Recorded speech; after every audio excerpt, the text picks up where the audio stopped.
রাতের 3টা বাজে আপনার এলাকার সমস্ত বান্দাদের হিসাব যাচ্ছে। এখন আল্লাহ পাকের দরবারে বুঝার জন্য বলছি, আল্লাহ পাকের দরবারে অমুক ঘরের হিসাব গেল, 6 জন ঘুমাচ্ছে, 7 জন ঘুমাচ্ছে, 5 জন ঘুমাচ্ছে, 6 জন ঘুমাচ্ছে।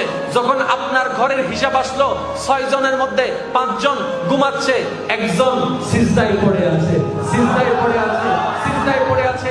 রব্বে করিম ডাক দিয়ে বলে, ওরে আমার বান্দা ঘুমাই নাই কেন? তখন ফেরেশতা বলবে, মওলা তোমার রহমত চাচ্ছে, তোমার রহমত চাচ্ছে, তোমার রহমত চাচ্ছে।